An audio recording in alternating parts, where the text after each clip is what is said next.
সব নবী জান্নাত অভিমুখে রওনা হয়ে যাবে, সব নবী জান্নাতের দোরগোড়ায় পৌঁছায়া যাবে, কিন্তু জান্নাতের দরজা বন্ধ, জান্নাতের দরজা খোলা হবে না। জিজ্ঞাসা করবে কি ব্যাপার, জান্নাতের দরজা খোলা হয় না কেন? জান্নাতের পাহারাদারেরা জবাব দিয়ে বলবে, যিনি আসলে খোলা হবে তিনি এখনো আসেন নাই। তিনি কে? বলে তিনি হলেন মুহাম্মদুর রাসূলুল্লাহ সাল্লাল্লাহু আলাইহি ওয়াসাল্লাম। কোথায় তিনি? বলে তিনি এখনো হাসরের ময়দানে। নবীজি যতক্ষণ না তার ওই উম্মত যার যাররা পরিমাণ ঈমান আছে তার ব্যাপারেও আল্লাহ তাআলার কাছ থেকে জান্নাতের নিশ্চয়তা নবী যতক্ষণ না পাবেন, আমার আপনার নবী ততক্ষণ পর্যন্ত জান্নাত অভিমুখে রওনা হবে না। একটু চিন্তা করেন, আমি কোন পলিটিক্যাল লিডার বা পলিটিক্সের কথা বলি না, কিন্তু দেশের বড় পলিটিক্স যারা করে এরা আমাদের আশেপাশের কাছের আত্মীয় স্বজন। একটু চিন্তা করে দেখেন তো, একজন যখন এমপি ছিল তার পাশে সবাই ঘুরঘুর করছে, তাই না? কত মহব্বত ভালোবাসা জীবন দিতে গেছে, ব্যক্তি তো বাইসা আছে, খালি তার এমপিত্ব নাই। এখন পাশে গিয়া মাসিও বসে না, ঠিক কিনা বলেন? এটা হলো দুনিয়ার ভালোবাসার প্র্যাকটিক্যাল একটা এক্সাম্পল। যে দেখেন, দুনিয়ার ভালোবাসাটা 100% কোন না কোন ভাবে স্বার্থ জড়িত থাকে, কিন্তু নবী তার উম্মতকে যাররা পরিমাণ স্বার্থের জন্য মহব্বত করেন না। যেই নবী আমাকে আপনাকে এত ভালোবাসে, বলেন সেই নবীর প্রতি আমার আপনার জীবনের চাইতে বেশি ভালো হওয়ার দরকার আছে না নাই? আরে মা বাবার চাইতে নবীকে বেশি ভালোবাসতে হবে, আমার জীবনের চাইতে আমাকে নবীকে বেশি ভালোবাসতে হবে। কারণ আমি আমার ক্ষমার ব্যাপারে যত না চিন্তিত, তার চাইতে নবীজি আমার ক্ষমার ব্যাপারে বেশি চিন্তিত। তাহলে আমি আমাকে যতটুকু ভালোবাসি তার চাইতে নবীজি আমাকে আপনাকে বেশি ভালোবাসে। তাহলে বলেন, এ ভালোবাসা কি ওই পায়খানার ট্যাঙ্কি নিয়ে ঘুরে বেড়ানো একটা মেয়ের জন্য হবে নাকি নবীজির জন্য হবে? তাহলে ভালোবাসা কোথায় দিচ্ছি আমরা? আমাদের এই ভালোবাসাগুলো কোথায় দিচ্ছি একটু চিন্তা করেন। রাসূল আকরাম সাল্লাল্লাহু আলাইহি ওয়াসাল্লাম আমাদেরকে কত ভালোবাসেন এ ব্যাপারে একটা আয়াত তিলাওয়াত করছিলাম। আল্লাহ তাআলা কি বলতেছেন ওই আয়াতে বলবো? আল্লাহ তাআলা বলেন, লাকাদ জাআকুম রাসূলুম মিন আনফুসিকুম আজিজুন আলাইহি মা আনিতুম হারিসুন আলাইকুম বিল মুমিনিনা রাউফুর রহিম। আল্লাহ তাআলা বলেন, তোমাদের মধ্য থেকে তোমাদের জন্য এমন একজন রাসূলের আগমন হয়েছে, এমন একজন রাসূল এসেছেন, আজিজুন আলাইহি মা আনিতুম, তোমাদের জন্য যেটা কষ্টের সেটা তার জন্য কষ্টের। সহজ অর্থে বললে সমব্যথী। তার মানে আমরা যেটাতে কষ্ট পাই নবীজিও সেটাতে কষ্ট পায়। এখন প্রশ্ন হতে পারে, হুজুর আমরা কষ্ট পাইলে নবী কষ্ট পাবে কেন? কথা বুঝেন? আমি একটা উদাহরণ দেই, তাইলে বুঝতে সহজ হবে। মনে করেন অনেকের 2-3 বছরের ছেলে বাচ্চা আছে না? কার কার আছে 2-3-4 বছরের বাচ্চা? এই যে কয়েকজন আছে, আত্মামান। আর অন্যদের অনেকের ছিল কিন্তু বড় হয়ে গেছে এখনো, তারাও কথাটা বুঝবেন। মনে করেন আপনার 2 বছরের 3 বছরের বাচ্চা, একটা ছোট বাচ্চা যখন সদ্য ভূমিষ্ঠ 5 মাস 3 মাস 4 মাস বয়স, সন্তান হিসাবে তার প্রতি মহব্বত থাকে কি থাকে না? কিন্তু ওই বাচ্চাটা যখন 1.5 বছর 1 বছর 1.5 বছর হয়, এক কথা বলার আগে 10 বার আব্বু ডাকে। বলেন তো মহব্বত আগের চাইতে বাড়ে না কমে? এই যে মহব্বত বাড়ে 2 বছর 1.5 বছর 3 বছরের বাচ্চা, মনে করেন এই বাচ্চাটা গভীর রাতে প্রচন্ড রকমের জ্বরাক্রান্ত হয়েছে, এতটা জ্বর তার গোটা দেহ কেমন যেন আগুন ধরে গেছে, চোখ দুটো কেমন যেন বের হয়ে যাচ্ছে, ছলছল করতেছে চোখ দুটো। বাচ্চার কষ্ট হয়, জ্বরের তীব্রতায় শরীরের মধ্যে কাঁপুনি হয়ে গেছে, মুখ দিয়ে তার কষ্টের শব্দ বের হচ্ছে, আহ আহ। ছোট বাচ্চা, পাশে বসা আছে তার মা বাবা। এই অনুভূতি ওয়াজ করে বোঝানো কঠিন। আমি যদি ওই মা বাবাকে জিজ্ঞাসা করি যে এই পরিস্থিতিতে পড়েছে, যে বলেন তো ওই বাচ্চা অসুস্থ হয়ে যতটা কষ্ট পায় তার পাশে বসে থাকা তার মা বাবা ওই বাচ্চার চাইতে কষ্ট কম পায় না বেশি পায়? অসুস্থ সন্তান কষ্ট পায় কে? মা বাবা। কিন্তু অন্য আরেক মা বাবা তো আপনার সন্তানের অসুস্থতায় ব্যথা কষ্ট পাবে না, আপনি কেন পান? কারণ আপনি একে সর্বোচ্চ ভালোবাসেন। নবীজি কেন আমাদের কষ্টে কষ্ট পান? কারণ নবীজি আমাদেরকে মা বাবার চাইতে বেশি ভালোবাসে। এই জন্য নবী চান না তার উম্মত কোনটা জাহান্নামে যাক। এজন্যই আল্লাহ তাআলা বলেন, ও দুনিয়ার মানুষ শুনে না, এই রাসূল হলো এমন এক রাসূল যেই রাসূল তোমাদের কষ্টের কারণে সে কষ্ট পায়। 2 নম্বর আল্লাহ তাআলা বলেন হারিসুন আলাইকুম, রাসূল হলেন তোমাদের জন্য কল্যাণকামী, সর্বোচ্চ কল্যাণকামী নবীজি। একটা হাদিস বলি, কোন জায়গায় কোনটা কল্যাণকর সেই দিকে খেয়াল রাখতেন। নবীজি বলেন আল্লাহ তাআলা সব নবীকে তার উম্মতের ব্যাপারে এক একটা বিশেষ দোয়া করার সুযোগ দিয়েছে এবং ওই দোয়াটা কবুল হওয়ার নিশ্চয়তা আল্লাহ তাআলা দিয়েছেন। সব নবী দুনিয়ায় তার উম্মতের জন্য ওই দোয়াটা করে ফেলছে, আমি ওই দোয়াটা করি নাই, ওটাকে আমি সংরক্ষণ করে রাখছি। কিয়ামতের দিন আমার উম্মতের জন্য ওই দোয়াটা আমি আল্লাহ তাআলার কাছে সুপারিশ হিসাবে করব।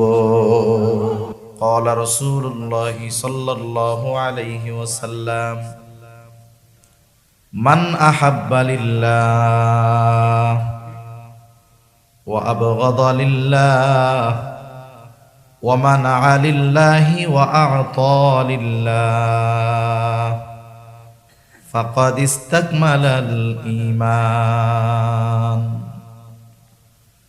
রাসূল আকরাম সাল্লাল্লাহু আলাইহি ওয়াসাল্লাম বলেন, মান আহাব্বা লিল্লাহ, যে ভালোবাসে আল্লাহ তাআলার জন্য, তার মানে সে যাকেই ভালোবাসবে এই ভালোবাসা হবে আল্লাহ তাআলার সন্তুষ্টির জন্য। দুনিয়াতে ভালোবাসা 2 ধরনের, একটা হলো বৈধ ভালোবাসা আর একটা হলো অবৈধ ভালোবাসা। আসেন, যেহেতু 14ই ফেব্রুয়ারি এটা অবৈধ ভালোবাসাকে কেন্দ্র করে এই দিবসের সূচনা হয়েছে। অবৈধ ভালোবাসা কোনটা? অবৈধ ভালোবাসা হলো একটা যুবক যুবতীর মধ্যে যেই বিবাহ বহির্ভূত সম্পর্ক, যুবক বলে আমি তাকে ভালোবাসি, সেও বলে আমি ওকে ভালোবাসি। এই ভালোবাসা যত গভীর হোক, বলেন তো এই ভালোবাসা বৈধ নাকি অবৈধ? এই ধরনের যত ভালোবাসা আছে সব ভালোবাসাগুলো অবৈধ ভালোবাসা। অবৈধ ভালোবাসা আল্লাহর সন্তুষ্টির জন্য বাসা যায় না। কোন যুবক যদি কোন যুবতীকে বলে যার সাথে তার বিবাহের সম্পর্ক নাই, ভাইও নয়, বোনও নয়, মা বাবাও নয়, ছেলেও নয়, স্বামীও নয়, স্ত্রীও নয়, এই যুবক যদি ওই যুবতীকে বলে আমি তোমারে আল্লাহর জন্য ভালোবাসি, ও যদি মনে করে এই যুবতীকে ভালোবাসলে আল্লাহ খুশি হবে, আমি বলি খুশি হবে না, বরং তোর ঈমানটা চলে যাবে। অবৈধ ভালোবাসা আল্লাহর সন্তুষ্টির জন্য বাসা যায় না। এখন বলেন, পান করার সময় কার নামে পান করতে হয়? বিসমিল্লাহ বলে পান করতে হয়। এখন বলেন তো, কেউ যদি ইচ্ছা করে বুঝে শুনে বিসমিল্লাহ কইয়া মদ পান করে, ঈমান থাকবে কি থাকবে না? ঈমান চলে যাবে। যেই ভালোবাসা শরীয়ত বলে হারাম, যেই ভালোবাসা শরীয়ত নিষিদ্ধ করেছে, এমন কোন ভালোবাসা আল্লাহর সন্তুষ্টির জন্য বাসা যায় না। যদি কেউ বাসে তাহলে তার ঈমান থাকে না। এজন্য 1 নম্বরে আমাদেরকে সকল প্রকার অনৈতিক ভালোবাসা থেকে বেঁচে থাকতে হবে। একটা ছেলে একটা মেয়েকে ভালোবাসতে পারবে না। পারবে কখন? যখন সম্পর্ক হবে শরীয়তের নীতিমালায় এই ভালোবাসা বৈধ হওয়ার একটা সম্পর্ক যখন তার মধ্যে হবে, তখন ভালোবাসলে সওয়াব আছে। এমনি সওয়াব নাই, বরং ঈমান যাওয়ার আশঙ্কা আছে। ঠিক কিনা বলেন? তাহলে আল্লাহর জন্য ভালোবাসতে হয় বৈধ ভালোবাসা। বৈধ ভালোবাসা কোনটা? বাবার প্রতি মায়ের ভালোবাসা, মার প্রতি সন্তানের ভালোবাসা, মেয়ের প্রতি মার ভালোবাসা, ভাইয়ের প্রতি বোনের ভালোবাসা, এক মুমিন ভাইয়ের প্রতি আরেক মুমিন ভাইয়ের ভালোবাসা। এই সব ভালোবাসাগুলো বৈধ ভালোবাসা। তবে এই বৈধ ভালোবাসাগুলো দুনিয়ায় মানুষ সম্পর্কের কারণেও বাসে। যেমন দুনিয়াতে যত ধর্ম আছে, যত মানুষ আছে, প্রত্যেকটা মানুষ যিনি বিবাহিত তিনি তার স্ত্রীকে ভালোবাসেন, যার সন্তান আছে সন্তানকে ভালোবাসে। আপনি যদি তাদের জিজ্ঞাসা করেন কেন আপনি আপনার ছেলেটারে ভালোবাসেন, বলে আমার সাথে ওর সাথে রক্তের সম্পর্ক, ভালো কেন বাসবো না? ঠিক কিনা বলেন? তাহলে দুনিয়ার মানুষ অধিকাংশ সম্পর্কের কারণে ভালোবাসে, যদিও ভালোবাসাটা বৈধ। তবে যদি একটু ভালোবাসাটা একটু পরিবর্তন করত, মুমিন সে তো আরেক মুমিনকে যদি মোহাব্বত করে আল্লাহর জন্য যদি করে, সেটাও তার ইবাদত হয়ে যায়। স্বামী স্ত্রীকে ভালোবাসবে, শর্ত হলো বলবে যে দেখো তুমি আমার স্ত্রী, তুমি আমার স্বামী, তোমাকে আমি শুধু সম্পর্কের কারণে ভালোবাসি তা নয়, বরং তোমাকে আমি ভালোবাসি আল্লাহ তাআলার সন্তুষ্টির জন্য। অনুরূপ ভাবে স্ত্রীও স্বামীকে বলবে তোমারে ভালোবাসি আমি আল্লাহর সন্তুষ্টির জন্য। দুনিয়াতে যদি পারিবারিক জীবনে এই ভালোবাসা, স্বামী স্ত্রীর ভালোবাসা শুধু সম্পর্কের কারণে নয়, যদি আল্লাহর জন্য তারা এই ভালোবাসা বাসত, তাহলে আমাদের সমাজে পারিবারিক কলহ, পারিবারিক দ্বন্দ্ব, বিবাহ বিচ্ছেদ আমাদের বাংলাদেশে প্রতি মিনিটে এক একটা ঘটে। এটা হলো কাগজে কলমে। কাগজে কলমে দৈনিক প্রতি মিনিটে এক একটা বিবাহ বিচ্ছেদ হয়। এটা তো হিসাবের কথা, কিন্তু হিসাববিহীন গ্রামের মানুষের খোঁজ খবর নেন। অনেকে আছে দৈনিক তার বউরে 2-4-10 বার না দিলে তার পেটের ভাত হজম হয় না, মানে তালাক না দিলে। এদের হিসাব বাদ। হিসাবে হলো দৈনিক এক একটা সংসার ভাঙতেছে প্রতি মিনিটে। সংসার কেন ভাঙে বলেন তো? ভালোবাসা থাকলে নাকি গেলে? খোঁজ নিয়ে দেখেন, এই দুইজন স্বামী স্ত্রী এদের মধ্যে ঠিক ভালোবাসা ছিল না, কিন্তু এরা যদি আল্লাহর জন্য পরস্পর পরস্পরকে ভালোবাসতো, ইবাদত হতো, দেখা যাবে দুই দিন দুইজন দুই দিকে। স্বামী অফিসে গিয়া আরেকটা অবৈধ ভালোবাসার সাথে জড়ায় গেছে, স্বামীর থেকে যখন স্ত্রী দূরে, সেও হয়তো আরেকটা অবৈধ ভালোবাসায় জড়ায় গেছে। যখন হারাম ঢুকে গেছে দুই দিক দিয়া, দুধ যত ভালো খাবার হোক না কেন, দুধের মধ্যে যদি গরুর প্রস্রাব পড়ে যায়, ওই দুধ আর ভালো থাকে না। এই সম্পর্কটা পবিত্র এক সম্পর্ক, ভালোবাসার এক সম্পর্ক। এটা আল্লাহর জন্য যদি হইতো, তাহলে দুইজন চিন্তা করতো আমাকে সে আল্লাহর জন্য ভালোবাসে, আমিও তাকে আল্লাহর জন্য ভালোবাসি। সেহেতু এমন কিছু করা যাবে না যাতে আল্লাহ বেজার হয়। সে নিজেকে গুনার থেকে বাঁচায় রাখতো, স্বামীও বাঁচায় রাখতো, স্ত্রীও বাঁচায় রাখতো নিজেকে। তখন দুইজনের এই মোহাব্বতের সম্পর্ক দৃঢ় থাকতো। ঠিক কিনা বলেন?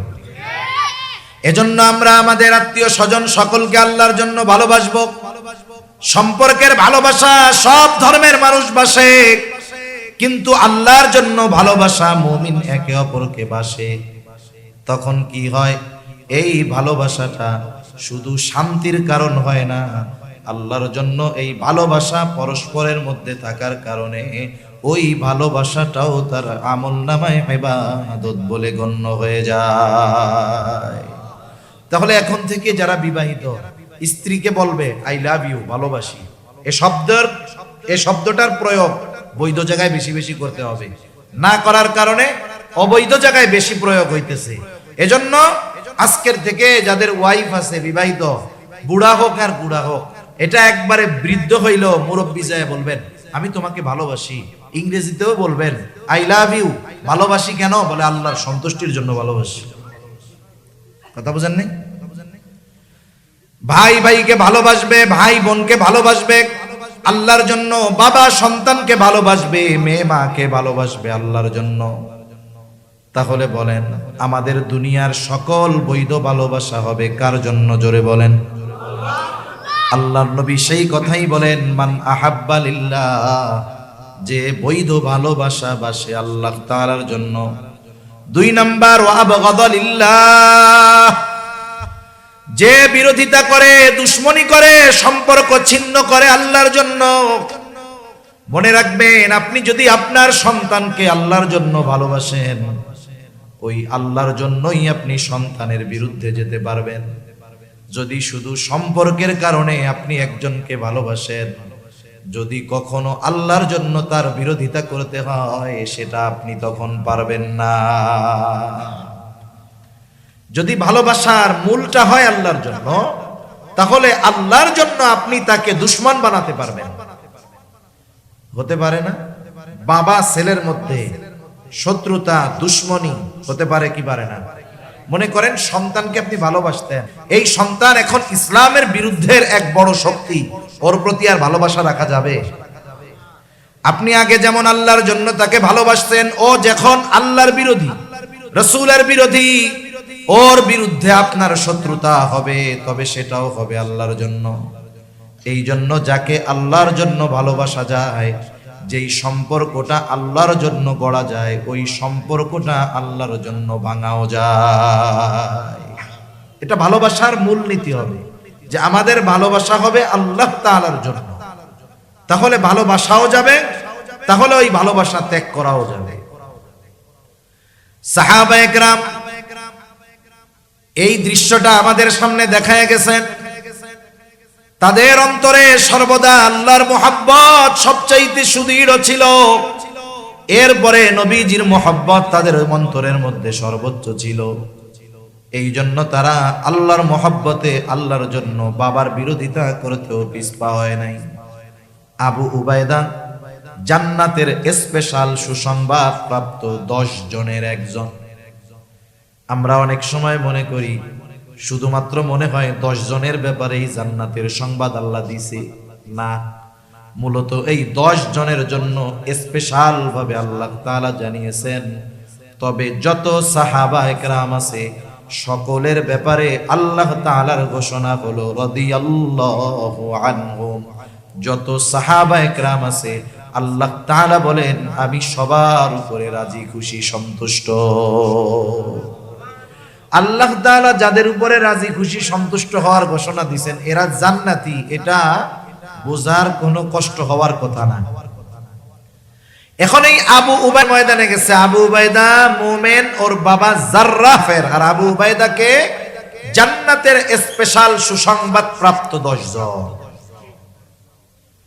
যেমন অনেক সময় বিদেশ সফরে যায় না মানুষ, বিদেশ সফরে বড় বড় যেই বিমানগুলো, বোয়িং বা এয়ারবাসের বড় বড় বিমান, 500-700-800 মানুষ ধরে, ওই বিমানগুলোর ভিতরে ওই বিমানের গন্তব্য, ওই বিমানে যারা আছে মধ্যে সবার গন্তব্য এক জায়গায়, ঠিক না?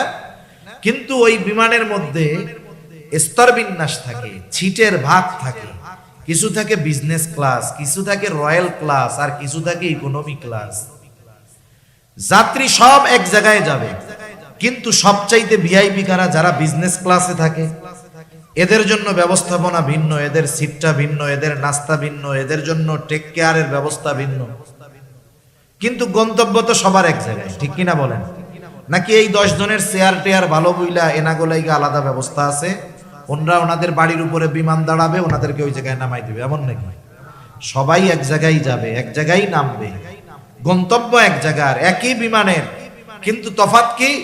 কিছু আছে হলো বিজনেস ক্লাসের আর কিছু আছে ইকোনমি ক্লাসের। তাতে কি, সব এক জায়গায় তো যাবে। এই বিজনেস ক্লাস এদের মর্যাদা বেশি, একটু পাওয়ার বেশি, সম্মান বেশি। জান্নাতের সুসংবাদ প্রাপ্ত 10 জন, বাকি সবারও গন্তব্য এক, কিন্তু এই 10 জনের একটু স্পেশালিটি বেশি। আবু উবাইদা করার জন্য আসছে। আবু উবাইদার বাবা, বাবা যদিও কাফের হয়, ইসলাম কখনো বলে না যে বাবা কাফের হইলে বাবার সাথে খারাপ আচরণ করবা, ভালো ব্যবহার করবা না। বরং ইসলাম এটা বলে তোমার বাবা যদি কাফের হয়, ওই বাবার সাথে খারাপ আচরণ করবা না, বরং ওই কাফের বাবার সাথেও তোমরা সদাচরণ করবা। ইসলাম কখনো বাবা যদি কাফের হয় কারো, ওই কাফের বাবার সাথে ইসলাম কখনো খারাপ আচরণ করতে বলে না, বরং ইসলাম বলে ওই কাফের বাবার সাথেও কি করবা? সদাচরণ করবা, ভালো ব্যবহার করবা। আসমা বিনতে আবি বকর রাদিয়াল্লাহু তাআলা, উনি আসছে নবীজির কাছে, এসে বলে ইয়া রাসূলুল্লাহ, আমার মা একজন মুশরিকা, আপনারে পছন্দ করে না, দেখতে পারে না। নবীজিকে বলতেছে আয়েশা কি, আমার মা একজন মুশরিকা, উনি আপনাকে খুব অপছন্দ করে, দেখতে পারে না আপনারে। উনি মাঝে মধ্যে আমার কাছে আসে, আমার মা যদিও, আমি ওনার সাথে কেমন আচরণ করব?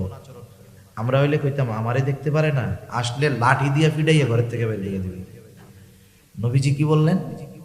যখন আসবে তুমি তার সাথে উত্তম ব্যবহার করবা। সুবহানাল্লাহ বলেন। তাইলে মা যদি বাবা যদি মুশরিক মুশরিকাও হয়, তাদের সাথে ভালো ব্যবহারের নির্দেশ আল্লাহও দিয়েছেন, রাসূলুল্লাহও দিয়েছেন। সুবহানাল্লাহ বলেন। মা মুশরিক, ভালোবাসেন মারে, সমস্যা নাই তো, ভালোবাসা এই জায়গা খাটান। আল্লাহ রাব্বুল আলামিন মা বাবা মুশরিক হলে যে ভালোবাসা যাবে না এমনটা বলেন নাই। রাসূলুল্লাহ সাল্লাল্লাহু আলাইহি ওয়াসাল্লামের নির্দেশনার মাধ্যমে জানা যায় মা বাবা যদি মুশরিক হয় ভালোবাসতে কোনো অসুবিধা নাই। আবার আল্লাহ তাআলা কোরআনুল কারীমের মধ্যে জানায় দেন মা বাবা যদি মুশরিক হয়, ওই মা বাবার সাথে খারাপ আচরণ করার সুযোগ সন্তানের নাই। আল্লাহ তাআলা সবচাইতে বেশি বেজার হন বান্দা যখন শিরিক করে। কি করে বলেন? ঘুমাইতেছেন নাকি? তাকবীর দেন, নারায়ে তাকবীর। এই তো জবাবটাও এরকম একটু জোরে দিয়েন, তাহলে বুঝবো না দাজা আছেন। দুনিয়ায় স্ত্রী সন্তান তাদেরকে কেন্দ্র করে এই জীবন গড়ে। সন্তানের চেহারা দেখলে সারা দিনের ক্লান্তি নিমেষেই দূর হয়ে যায়, কিন্তু কিয়ামতের দিন ওই সন্তান বাবার মুখোমুখি হইতে যাবে না। যেই মা সন্তানের জন্য দুনিয়ায় জীবন দিয়ে দেয়, ওই সন্তানের মুখোমুখি মা সেই দিন হতে চাইবে না। আল্লাহ তাআলা বলেন সবাই সবার থেকে পালায়া থাকবে, লুকায়া থাকবে, প্রত্যেকটা মানুষ তার নিজের চিন্তায় বিভোর থাকবে। আল্লাহ তাআলা কোরআনুল কারীমের মধ্যে জানায় দেন, তাফসীরের মধ্যে আসছে এমনও হবে মানুষেরা এমন করে বলবে, মানুষেরা এরকম বলবে, আল্লাহ সারা দুনিয়ার সব মানুষকে জাহান্নামে দিয়ে হলেও আপনি জান্নাতে দিয়া দেন। তাহলে মুসিবতটা কত বড় একটু চিন্তা করে দেখেন।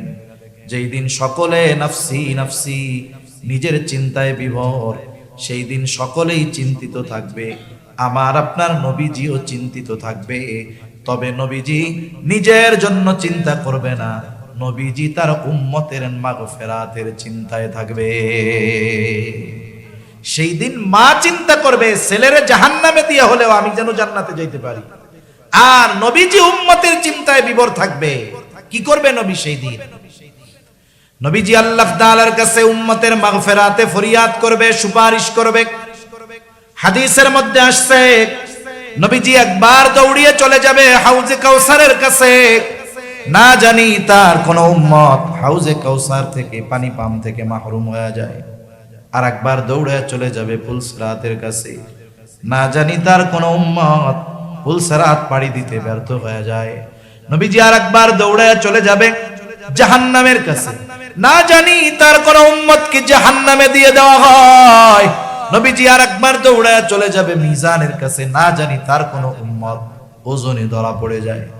আবার যখন উম্মতের জন্য সুপারিশ দরকার, আল্লাহ তাআলার কাছে ঈশা উম্মতের জন্য সুপারিশ করবে। হাদিসের মধ্যে আসছে সব নবী জান্নাত অভিমুখে রওনা হয়ে যাবে, সব নবী জান্নাতের দোরগোড়ায় পৌঁছায়া যাবে, কিন্তু জান্নাতের দরজা বন্ধ, জান্নাতের দরজা খোলা হবে না। জিজ্ঞাসা করবে কি ব্যাপার, জান্নাতের দরজা খোলা হয় না কেন? জান্নাতের পাহারাদারেরা জবাব দিয়ে বলবে, যিনি আসলে খোলা হবে তিনি এখনো আসেন নাই। তিনি কে? বলে তিনি হলেন মুহাম্মদুর রাসূলুল্লাহ সাল্লাল্লাহু আলাইহি ওয়াসাল্লাম। কোথায় তিনি? বলে তিনি এখনো হাসরের ময়দানে। নবীজি যতক্ষণ না তার ওই উম্মত যার যাররা পরিমাণ ঈমান আছে তার ব্যাপারেও আল্লাহ তাআলার কাছ থেকে জান্নাতের নিশ্চয়তা নবী যতক্ষণ না পাবেন, আমার আপনার নবী ততক্ষণ পর্যন্ত জান্নাত অভিমুখে রওনা হবে না। একটু চিন্তা করেন, আমি কোন পলিটিক্যাল লিডার বা পলিটিক্সের কথাটা বলি না, কিন্তু দেশের বড় পলিটিক্স যারা করে এরা আমাদের আশেপাশের কাছের আত্মীয় স্বজন। একটু চিন্তা করে দেখেন তো, একজন যখন এমপি ছিল তার পাশে সবাই ঘুরঘুর করছে, তাই না? কত মোহাব্বত ভালোবাসা জীবন দিতে গেছে, ব্যক্তিত্ব বাইসা আছে, খালি তার এমপিত্ব নাই। এখন পাশে গিয়া মাসিও বসে না, ঠিক কিনা বলেন? এটা হলো দুনিয়ার ভালোবাসার প্র্যাকটিক্যাল একটা এক্সাম্পল। যে দেখেন, দুনিয়ার ভালোবাসাটা 100% কোনো না কোনো ভাবে স্বার্থ জড়িত থাকে, কিন্তু নবী তার উম্মতকে যাররা পরিমাণ স্বার্থের জন্য মোহাব্বত করেন না। যেই নবী আমাকে আপনাকে এত ভালোবাসে, বলেন সেই নবীর প্রতি আমার আপনার জীবনের চাইতে বেশি ভালো হওয়ার দরকার আছে না নাই? আরে মা বাবার চাইতে নবীকে বেশি ভালোবাসতে হবে, আমার জীবনের চাইতে আমাকে নবীকে বেশি ভালোবাসতে হবে। কারণ আমি আমার ক্ষমার ব্যাপারে যত না চিন্তিত, তার চাইতে নবীজি আমার ক্ষমার ব্যাপারে বেশি চিন্তিত। তাহলে আমি আমাকে যতটুকু ভালোবাসি, তার চাইতে নবীজি আমাকে আপনাকে বেশি ভালোবাসে। তাহলে বলেন, এই ভালোবাসা কি ওই পায়খানার ট্যাঙ্কি নিয়ে ঘুরে বেড়ানো একটা মেয়ের জন্য হবে নাকি নবীজির জন্য হবে? তাহলে ভালোবাসা কোথায় দিচ্ছি আমরা? আমাদের এই ভালোবাসাগুলো কোথায় দিচ্ছি একটু চিন্তা করেন। প্রতিটা মুহূর্ত আমরা এই ভালোবাসা শব্দটাকে অপবিত্র, কুলুষিত করতেছি, ঠিক কিনা? যে ভালোবাসা হওয়ার কথা ছিল আল্লাহর জন্য, নবীর জন্য। আমি একটা আয়াত তো তিলাওয়াত করেছিলাম যে আমাদের প্রতি নবীজির ভালোবাসা কত, এটা বলার জন্য। আপনারা কষ্ট পাচ্ছেন? আমি কিন্তু এত সময় কথা বলা আমার পছন্দ হয় না, আমি বলতে পারিও না, চাইও না। কারণ কথা বেশি বললে তো আমারই কষ্ট হবে বেশি, আমার কষ্ট বেশি হবে না? কিন্তু এরপরেও অনেক সময় অনেক মজলিসে মনে হয় যে শ্রোতা কম হলেও কিন্তু শ্রোতাদের আগ্রহ খেয়াল আছে অথবা বলার দরকার মনে হয়, এজন্য কিছু কিছু সময় একটু বেশি কথা বলি, নাহলে আমারও এখন কথা বললে বুক ব্যথায়। আর আমি তো ওই ধরনের ওয়াজ পারিও না। মনে করেন কিছু ঝাল মিষ্টি টক ওয়াজ বুঝেন তো, গান হবে, সঙ্গীত হবে। এক জায়গায় গেছি, তাফসিরুল কোরআন মাহফিল, এনারা তো ওয়াজ মাহফিল নাম দিছে, ঠিক আছে, তাফসিরুল কোরআন মাহফিল দিছে। আমার আগে একজন মুফাসসির তাফসির করতেছে। আমরা মুফাসসিরে কোরআন না, এই যে লেখছে বিশিষ্ট ইসলামী চিন্তাবিদ মুফাসসিরে কোরআন, এনাদের আমি মানা করছি কিনা আমার খেয়াল নাই, আমার দেখলে আমি এটা মানা করি, এই একটা বিষয়। আরেকটা হলো পোস্টারের মধ্যে আমন্ত্রিত ওলামায়ে কেরাম মোটা তাজা না করা ভালো। ওরা চিন্তা করছে হুজুর মনে হয় মোটা সোটা, এই জন্য হুজুরের নামটা একটু মোটা সোটা করে দিই। এই জন্য অন্যান্য হুজুররা একটু চিকুন চাকুন, এই জন্য অন্যান্য হুজুরদের একটু নাম চিকুন চাকুন করে দিচ্ছে, সেটা ঠিক না। একটা পোস্টারের মধ্যে একটা ব্যক্তির শান, মান, মর্যাদা, অবস্থানের আলোকে নামের তারতিব হওয়া ভালো। মনে করেন এখানে একজন বুজুর্গ আলেম ছিলেন, এশার পর বয়ান করছে, জাউসার মাদ্রাসার মুহতামিম মুফতি জাহিদুল ইসলাম কাসেমি সাহেব, নামটা ছিল উচিত ছিল হুজুরের নামটা উপরে দেওয়া। তাহলে এটা কি হইতো? সুন্দর এবং গ্রহণযোগ্য হইতো। সুন্দর এক জিনিস, গ্রহণযোগ্য আর এক জিনিস। কথা বুঝেন নাই? এই জন্য আবার কর্তৃপক্ষ রাগ হয়ে আমার হাদিয়া কম দিয়েন না। আলহামদুলিল্লাহ, এটা আমি কথার কথা বললাম, একটু মজা করলাম। আর এমনি উচিত মুরব্বীদের নাম আগে দেওয়া। কে কখন বয়ান করবে ওটা প্রয়োজনের সময় লিখে দেওয়া যেতে পারে, যে ওনার বয়ান এই সময়, এনার বয়ান এই সময়। এতে কি হবে? এতে মনে করেন ওনার নামটা নিচে দেখে আপনি মনে করেন না আমি খুশি হয়েছি, আমি তো লজ্জা পাইছি, আমার জন্য এটা লজ্জা লাগছে, বুঝেন নাই? এজন্য এই বিষয়গুলো আমরা একটু ভবিষ্যতে যারা মাহফিল করি একটু খেয়াল রাখবো ইনশাআল্লাহ। রাখা যাবে না? ওলামায়ে কেরামের সাথে একটু পরামর্শ করে, হুজুর কার নামটা কিভাবে দিলে এইভাবে একটু ভালো হয় একটু বইলা দেন, এটা তাহলে সুন্দর হবে। সাথে সাথে কি হবে বলেন? গ্রহণযোগ্য হবে। কি হবে? গ্রহণযোগ্য হবে। তার রাসূল আকরাম সাল্লাল্লাহু আলাইহি ওয়াসাল্লাম আমাদেরকে কত ভালোবাসেন এ ব্যাপারে একটা আয়াত তিলাওয়াত করছিলাম। আল্লাহ তাআলা কি বলতেছেন ওই আয়াতে বলবো? আল্লাহ তাআলা বলেন, লাকাদ জাআকুম রাসূলুম মিন আনফুসিকুম আজিজুন আলাইহি মা আনিতুম হারিসুন আলাইকুম বিল মুমিনিনা রাউফুর রহিম। আল্লাহ তাআলা বলেন, তোমাদের মধ্য থেকে তোমাদের জন্য এমন একজন রাসূলের আগমন হয়েছে, এমন একজন রাসূল এসেছেন, আজিজুন আলাইহি মা আনিতুম, তোমাদের জন্য যেটা কষ্টের সেটা তার জন্য কষ্টের। সহজ অর্থে বললে সমব্যথী। তার মানে আমরা যেটাতে কষ্ট পাই নবীজিও সেটাতে কষ্ট পায়। এখন প্রশ্ন হতে পারে, হুজুর আমরা কষ্ট পাইলে নবী কষ্ট পাবে কেন? কথা বুঝেন? আমি একটা উদাহরণ দেই তাইলে বুঝতে সহজ হবে। মনে করেন অনেকের 2-3 বছরের ছেলে বাচ্চা আছে না? কার কার আছে 2-3-4 বছরের বাচ্চা? এই যে কয়েকজন আছে আত্মামান, আর অন্যদের অনেকের ছিল কিন্তু বড় হয়ে গেছে এখনো, তারাও কথাটা বুঝলেন। মনে করেন আপনার 2 বছরের 3 বছরের বাচ্চা, একটা ছোট বাচ্চা যখন সদ্য ভূমিষ্ঠ 5 মাস 3 মাস 4 মাস বয়স, সন্তান হিসাবে তার প্রতি মহব্বত থাকে কি থাকে না? কিন্তু ওই বাচ্চাটা যখন 1.5 বছর 1 বছর 1.5 বছর হয়, এক কথা বলার আগে 10 বার আব্বু ডাকে। বলেন তো মহব্বত আগের চাইতে বাড়ে না কমে? এই যে মহব্বত বাড়ে 2 বছর 1.5 বছর 3 বছরের বাচ্চা, মনে করেন এই বাচ্চাটা গভীর রাতে প্রচন্ড রকমের জ্বরাক্রান্ত হয়েছে, এতটা জ্বর তার গোটা দেহ কেমন যেন আগুন ধরে গেছে, চোখ দুটো কেমন যেন বের হয়ে যাচ্ছে, ছলছল করতেছে চোখ দুটো। বাচ্চার কষ্ট হয়, জ্বরের তীব্রতায় শরীরের মধ্যে কাঁপুনি হয়ে গেছে, মুখ দিয়ে তার কষ্টের শব্দ বের হচ্ছে, আহ আহ। ছোট বাচ্চা, পাশে বসা আছে তার মা বাবা। এই ফিল, এই অনুভূতি ওয়াজ করে বোঝানো কঠিন। আমি যদি ওই মা বাবাকে জিজ্ঞাসা করি যে এই পরিস্থিতিতে পড়েছে, যে বলেন তো ওই বাচ্চা অসুস্থ হয়ে যতটা কষ্ট পায়, তার পাশে বসে থাকা তার মা বাবা ওই বাচ্চার চাইতে কষ্ট কম পায় না বেশি পায়? অসুস্থ সন্তান কষ্ট পায় কে? মা বাবা। কিন্তু অন্য আর এক মা বাবা তো আপনার সন্তানের অসুস্থতায় ব্যথা কষ্ট পাবে না। আপনি কেন পান? কারণ আপনি একে সর্বোচ্চ ভালোবাসেন। নবীজি কেন আমাদের কষ্টে কষ্ট পান? কারণ নবীজি আমাদেরকে মা বাবার চাইতে বেশি ভালোবাসে। এই জন্য নবী চান না তার উম্মত কোনটা জাহান্নামে যাক। এজন্যই আল্লাহ তাআলা বলেন, ও দুনিয়ার মানুষ শুনে নাও, এই রাসূল হলো এমন এক রাসূল, যেই রাসূল তোমাদের কষ্টের কারণে সে কষ্ট পায়। 2 নম্বর আল্লাহ তাআলা বলেন হারিসুন আলাইকুম, রাসূল হলেন তোমাদের জন্য কল্যাণকামী, সর্বোচ্চ কল্যাণকামী নবীজি। একটা হাদিস বলি, কোন জায়গায় কোনটা কল্যাণকর সেই দিকে খেয়াল রাখতেন।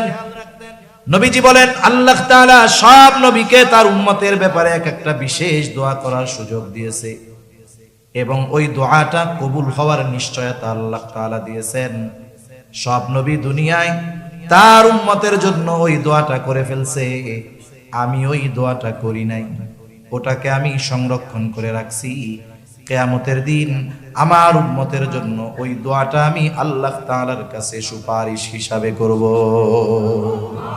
কারণ নবী জানে দুনিয়ার মুসিবতের চাইতে ওই সময় মুসিবত বেশি। এই দোয়াটা এই সময় করার চাইতে ওই সময় করলে আমার উম্মতের জন্য কল্যাণকর বেশি হবে। এই জন্য নবী উম্মতের সর্বোচ্চ কল্যাণকামী হিসাবে ওইটাকে সংরক্ষণ করছে। তবে মুমিনদের প্রতি নবীজির ভালোবাসা হলো স্পেশাল ভালোবাসা। সবার জন্য ভালোবাসা আছে, কিন্তু মুমিনদের জন্য কি ভালোবাসা বলেন? স্পেশাল। এজন্য আল্লাহ তাআলা বলেন বিল মুমিনিনা রাউফুর রহিম, মুমিনদের জন্য তিনি হলেন রাউফ, তিনি হলেন রহিম। আল্লাহ তাআলার অনেকগুলো গুণবাচক নাম আছে, গুণবাচক নামগুলোর মধ্যে অন্যতম 2টি নাম হলো রাউফুর রহিম। এখন বলেন রাউফুর রহিম কে? আরো জোরে বলেন কে? রাউফুর রহিম আল্লাহ। দুনিয়ার কোন মাখলুক রাউফ হতে পারে না, দুনিয়ার কোন মানুষ রহিম হতে পারে না। অতি সদয় পরম দয়ালু একমাত্র আল্লাহ। কিন্তু নবীজির উম্মতের প্রতি কেমন দয়া, কেমন মায়া, কেমন সদয়, কেমন ভালোবাসা, এটা আমাদেরকে বোঝানোর জন্য আল্লাহ তাআলা নিজের সাথের যে শব্দ রাউফুর রহিম, ওই 2টি শব্দ নবীর শানে ব্যবহার করে বলতেছে এই নবী হলো তার মুমিন উম্মতদের জন্য রাউফুর রহিম, অতি সদয় এবং পরম দয়ালু। নবীজি তার উম্মতের জন্য রাউফুর রহিম বলতেছে কে? আরে যার নাম সে যদি আরেকজনের শানে ব্যবহার করে এক্ষেত্রে তো আর শিরক হবে না, আমরা বলতে পারবো না। কিন্তু আল্লাহ বলতেছে এই নবী তার মুমিন উম্মতের জন্য রাউফুর রহিম তথা অতি সদয় পরম দয়ালু। কে? নবীজি। বলেন কে? তাহলে নবী আমাদের কত ভালোবাসে, এর চাইতে আর বোঝানোর কিছু আমার কাছে নাই। নবীজি যে আমাদের, নবীজি আমরা কত ভালোবাসি সেটা পরে রাখেন, নবীজি আমাদের কত ভালোবাসে এর চাইতে আমি আর কেমনে বুঝাবো, আমার আর যোগ্যতা নাই। আপনারা বুঝতে পারছেন? তাইলে এই পুত পবিত্র ভালোবাসা শব্দটাকে আমরা অপবিত্র বানায় ফেলতেছি, ঠিক না? যেহেতু আল্লাহ ভালোবাসে, আল্লাহকে ভালোবাসতে হবে। নবীজি আমাদের এইরকম ভালোবাসা বাসে। এখন আমরা যদি নবীজিকে ভালো না বাসি, তাইলে আমাদের মতো নালায়েক আর কেউ আসেনি। এখন নবীরে ভালোবাসতে হবে, কেমনে বাসবো? নবীজিও জানে উম্মত তার প্রতি আমার ভালোবাসার খবর যাই না, আমাকেও ভালোবাসতে চাইবে। কেমনে আমার উম্মত ভালোবাসবে? হাদিস বলছিলাম, নবীজি বলেন উম্মত টেনশন কইরো না, আরে আবু বকর তো নবীকে সামনে পেয়েছে, এই জন্য নবীর কথায়, নবীর মহব্বতে বাড়ির সব সম্পদ না নবীর সামনে রাখছি। হযরতে তালহা নবীজিকে সামনে পেয়েছে, উহুদের ময়দানে শত্রুর অস্ত্রের আঘাতের সামনে নিজের বুকটাকে নবীর জন্য ডাল বানায়া দিছে। আমরা তো নবীকে সামনে পাই নাই, কেমনে ভালোবাসবো? নবীজিও জানায়া দেন কেমনে ভালোবাসবা, শোনো, মান আহাব্বা সুন্নতি ফাকাদ আহাব্বানি ওয়া মান আহাব্বানি কানা মাই ফিল জান্নাহ। নবীজি বলেন যে আমার সুন্নতকে অনুসরণ করলো, মোহাব্বত করলো, সে আমি নবীকে ভালোবাসলো। আর নবীকে যে ভালোবাসবে, নবী জানায় দেন নবীর সাথে সে জান্নাতে থাকবে। তাহলে নবীর সুন্নতকে মোহাব্বত করলে নবীকে ভালোবাসা হয়, ঠিক কিনা বলেন? নবীকে ভালোবাসলে নবীর সাথে জান্নাতে থাকা যায়। নবীর সাথে জান্নাতে থাকতে পারা এটা বড় সৌভাগ্যের ব্যাপার। আমরা আমাদের প্রিয়জনদের সাথে একটু সময় কাটানোর কত চেষ্টা করি, কিন্তু নবীর সাথে থাকতে পারা এটা কত সৌভাগ্যের ব্যাপার।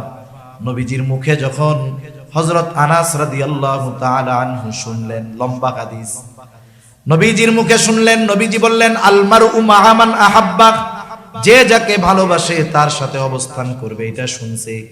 হযরত আনাস রাদিয়াল্লাহু তাআলা আনহু বলেন নবীর সাথে জান্নাতে থাকতে পারবো, এই কথাটা শুনে আমরা তথা সাহাবায়ে কেরাম এতটা খুশি হয়েছে যে ইসলাম আসার পরে আর কোনো কথার দ্বারা আমরা এতটা খুশি হই নাই। তাহলে নবীর সাথে থাকতে পারা এটা কত বড় সৌভাগ্যের ব্যাপার। এখন নবীর সাথে যদি থাকতে হয়, তাহলে তো আমাদেরকে আগে জান্নাতে যাওয়া লাগবে। জান্নাতে গেলেই না সুযোগ আছে, ঠিক না? এখন জান্নাতে যাইতে চাই কারা কারা? হাত উঁচা করি, নারায়ে তাকবীর, নারায়ে তাকবীর, নারায়ে তাকবীর। জান্নাতে যদি যেতে চাই, নবীজি বলেন কুল্লু উম্মতি ইয়াদখুলুনাল জান্নাতা ইল্লা মান আবা। নবী বলেন আমার সব উম্মত জান্নাতে প্রবেশ করবে, আবা উম্মত ছাড়া। জিজ্ঞাসা করা হলো ইয়া রাসূলুল্লাহ, আবা উম্মত কারা?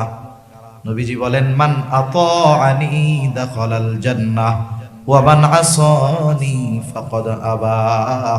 নবীজি বলেন যারা আমার আনুগত্য করলো তথা আমার সুন্নাত অনুসরণ করলো এরা জান্নাতে যাবে, আর যারা আমার অনুসরণ করলো না, আনুগত্য করলো না, সুন্নাত মানলো না, নবীজি বলেন এরা আবা উম্মত, এরা জাহান্নামে যাবে।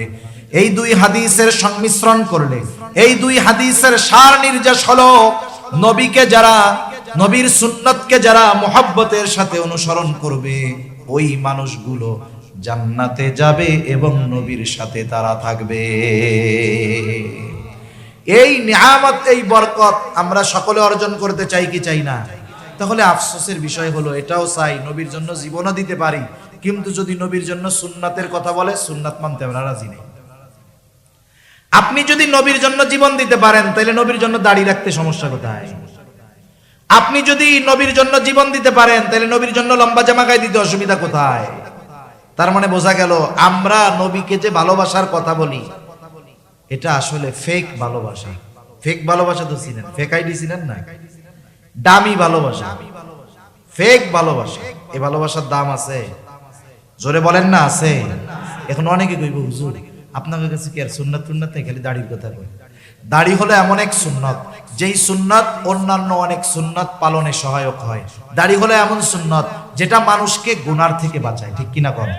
আচ্ছা মনে করেন একজন লোক এলাকায় আসছে, দাড়ি দড়ি কিচ্ছু, আমি কোনো দাড়ি যার নাই তারে ছোট করতেছি না, আমরা দোয়া করি আল্লাহ তাআলা প্রত্যেকটা মুমিনের মুখকে নবীর সুন্নাত দাড়ির দ্বারা ভরপুর করে দেন, সকলে বলি আমিন।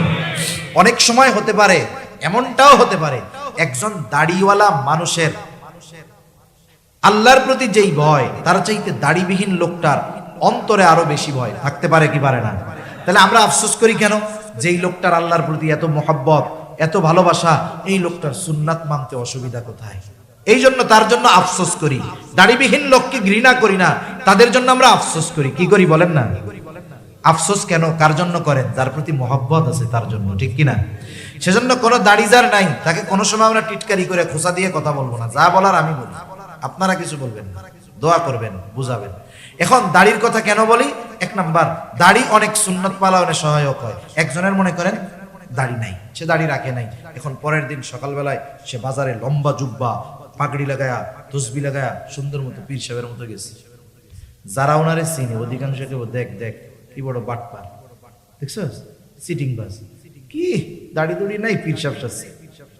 খোসা কথা বলবে কি বলবে না? এখন দেখেন, কিন্তু দাড়িওয়ালা যদি ওই পোশাকটা পরে যায়, মানুষের তিরস্কারও করবে না, খোসাও মারবে না, কারণ পোশাকের সাথে সুরাতের সাথে একটা অ্যাডজাস্টমেন্ট আছে, ঠিক কিনা বলেন? এই যে দেখেন, আপনি লম্বা জামা গায়ে দিতে এখন আপনার ঝামেলা মনে হয়, কিন্তু দাড়ি যখন রাখবেন না, এটা গায়ে দিতে আর ঝামেলা মনে হবে না। এরকম অনেক সুন্নাত আছে, এক দাড়ির জন্য সহজ হয়ে যায়। আবার দেখেন, দাড়ির জন্য গোনা থেকে বাঁচা যায়। মনে করেন রাস্তা দিয়ে একটা মেয়ে হেঁটে যাচ্ছে, এই জায়গায় দুইজন, একজন বেনামাজি দাড়িহীন, আর একজন নামাজি দাড়িওয়ালা, নামাজি দাড়িবিহীন আর বেনামাজি দাড়িওয়ালা, দুইজনই তাকায় রয়েছে এদিকে। এখন মানুষজন যদি দেখে যে এই দুই লোক তাকায় আছে, ওই দাড়িবিহীন নামাজিরে কিছু বলবে না, দাড়িওয়ালারে বলবো ওরে বাবা দাড়িও রাখো আবার এরকম। তাহলে তার মানে দেখেন, দাড়িওয়ালারা ইচ্ছায় না হলেও অনিচ্ছায়ও অনেক সময় গুনার থেকে বাঁচার চেষ্টা করে। এটা দাড়ির একটা আজমত। কেন দাড়ি রাখেন না? অনেকে বলে দাড়ি রাখলে চাচা বলবে, আরে বলুক না চাচা, অসুবিধা কি? দুনিয়ায় যদি দাড়ি রাখার কারণে কেউ আপনারে তিরস্কার করে, এই তিরস্কৃত হইলেন দুনিয়ার কারো জন্য নয়, তো নবীর সুন্নাতের জন্য হয়েছে, ঠিক কিনা বলেন?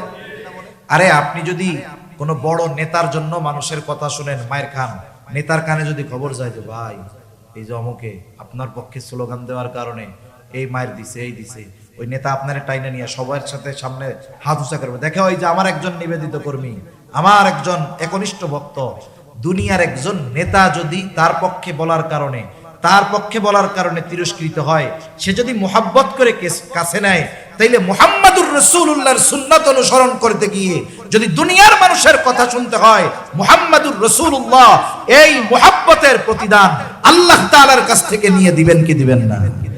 নবীজির জন্য কথা শুনলে ওই তিরস্কার হবে পুরস্কার। অনেকে বলে হুজুর দাড়ি রাখবো কয়দিন পরে, কোন সময়? বিয়ে শাদী করে নেবে।